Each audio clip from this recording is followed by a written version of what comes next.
Oh, yeah, that's like textbook for him now, right? Which is saying something. Right? Boy, scary. Boom. Scary how good this guy is as his age advances. 36 I wish I knew what he was doing. I would grab some of it, man.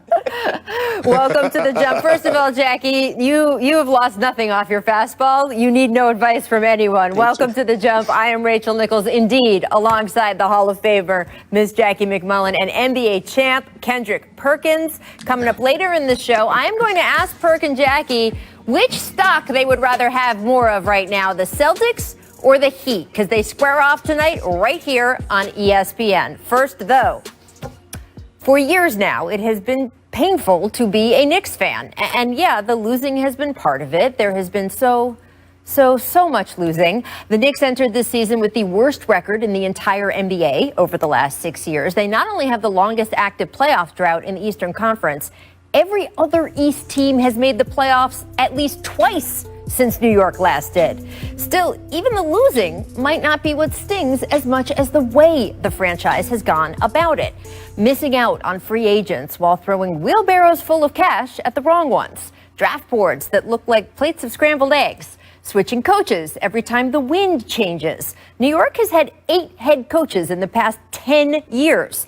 And of course, don't forget the lack of respect that the franchise has shown for some of the faces that fans have loved the most. Charles Oakley, Carmelo Anthony, Spike Lee. At times, the bar in New York has seemed so low, a turtle could jump over it, and yet the franchise still never seemed to manage it, which is what makes what has been happening over the past 10 months so fascinating. Starting in March with the hire of President Leon Rose, the Knicks have been doing, yes, say it with me, the right thing over and over. They hired a coach in Tom Thibodeau who had a track record for building the exact kind of team culture the Knicks have been so desperately in need of. They drafted smart more than once. And when free agency came around, they neither overspent on a has-been star nor filled the roster with players who all play the same position. And we have already seen the results. Entering tonight's game against Utah, the Knicks have won 4 of their last 5. They are above 500 after 7 games, the first time that's happened since the 2012-2013 season. This Knicks team is also tougher than any we've seen in a while, especially defensively, where they are now tied for 10th in the league after sitting at 23rd last season. They play quicker, they share the ball more, especially Julius Randle, who has undergone his own metamorphosis. You remember Randle last season, right? All that dribble before plowing into triple team coverage, the lack of energy on defense at times. Well, Randle gets a lot of credit for coming back this season in better shape and with a renewed hunger for rebounding. But it's more than that. Randle is passing the ball in a way we have never seen him do before. His 7.5 assists per game, that is on pace to double his prior career high. And while it's not clear yet just how sustainable the rest of these numbers are, if Randle can truly transform into a point forward, it unlocks so much of everyone else's game. Indeed, we've already seen the growth from R.J. Barrett. We've seen flashy fun from rookie Emmanuel Quickley, steadying vet play from Austin Rivers. By the way, when those two are on the court together, fans have taken to nicknaming the duo Quivers, which is just fantastic. It was Quickley who shone in the Knicks' last game, a win over the Hawks, in which he played almost the entire fourth quarter and finished with 16 points off the bench. And don't forget Mitchell Robinson, who recently credited the coaching staff with teaching him how to better position his hands to stay out of foul trouble. Something that's been particularly important as injuries have made it even more crucial for the team's better players to be able to stay on the floor. Of course, this is a Thibodeau team, which means that the Knicks' best players are on the floor a lot. Barrett and Randle ranked number 1 and 2 in the entire league in playing time so far this season.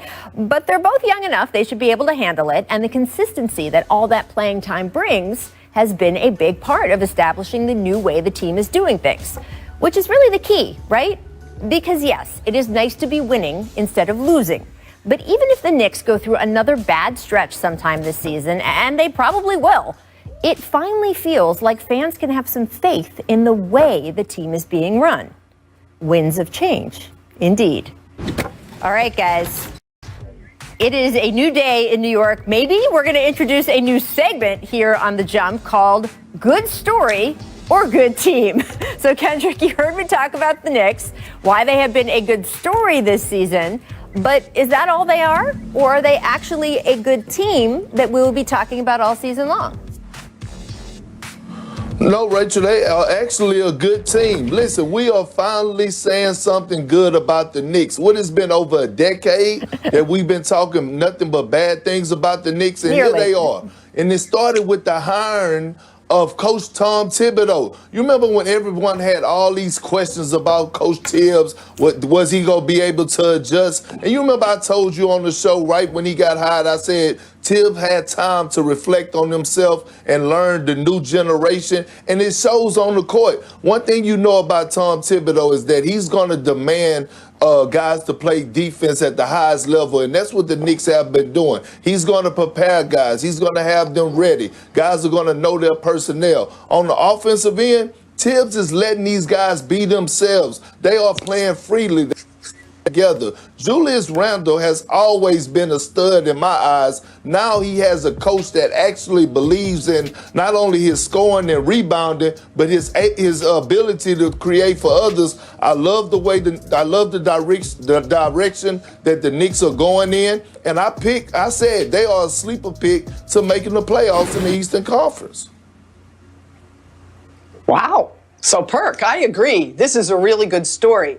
I guess my definition of a good team would be a playoff team.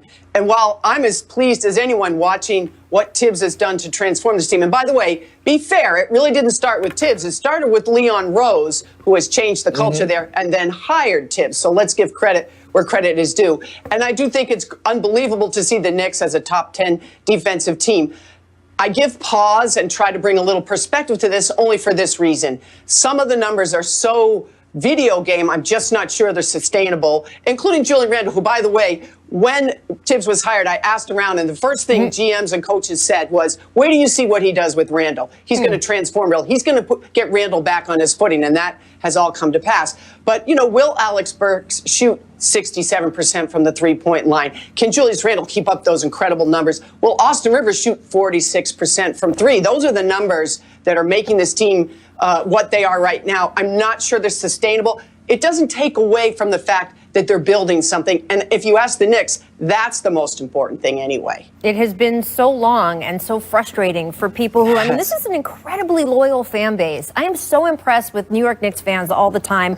Everything that has been put in front of them, they still keep coming back, believing in their team. And finally, again, whether it's rewarded with the playoff berth or not, and with the play-in tournament, it's possible they could at least be in that ninth spot, right? Somewhere in there. Whether that ends there or not, just that feeling that the franchise is not wandering in the darkness the way it has been in a lot of the recent years.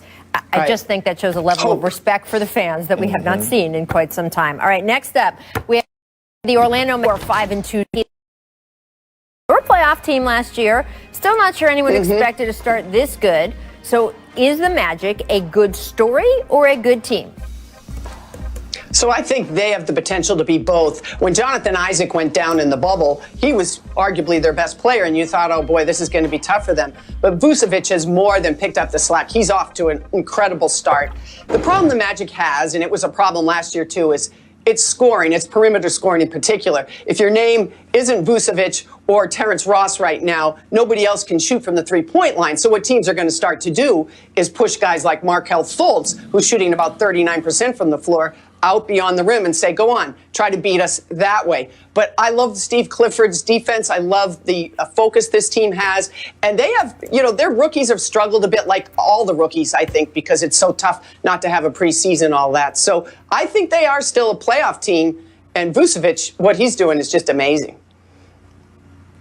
I agree. They are a good story in my eyes. I'm a big fan of Steve Clifford. He's one of the best defensive-minded coaches in the game today. But when you look at this roster, Markelle Fultz has got off to a great start, in my opinion. The way that he's attacking the basket, rebounding at a high level, facilitating for others, pushing the pace. Aaron Gordon, he's come alive now and is finally giving the Magic what they have been expecting out of him in this short sample size that we have been witnessing. But the guy who's been the X factor besides Big Vucevic, excuse me, is Terrence Ross. Terrence Ross has been coming off the bench, and he has been tearing the league up. Right now, if you had to hand the Sixth Man of the Year award to anybody, it would be him. And I'm so mad at myself because I left the Orlando Magic out of my preseason rankings in my top 8 in the Eastern Conference, and shame on me because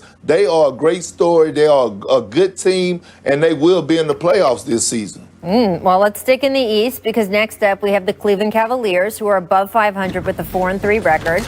Perk, your old squad, one of them, are the Cavs a good story or a good team? They're a good story. They're getting better, Rachel.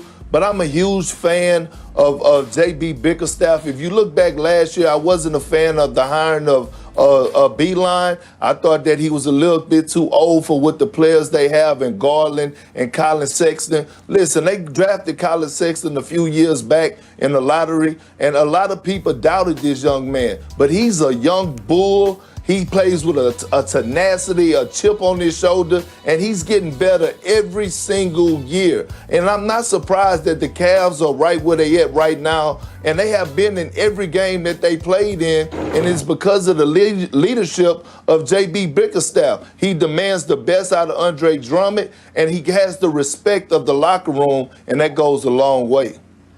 You're dead on with that. JB has really made a huge difference. And what do you ask of your young team? What you ask of your young players is to come back better and stronger and have taken that leap. And Colin Sexton certainly has done that. The numbers he's putting up has been great. And so has Winston Garland. Now, he's out now for a bit. But Sexland's the best nickname in the entire NBA. And so I love that, too. And here's the thing. Kevin Love hasn't even played yet, really, of any consequence. So the other player that we should mention here is Isaac Okoro, who's also been out now. But when he was in there, he was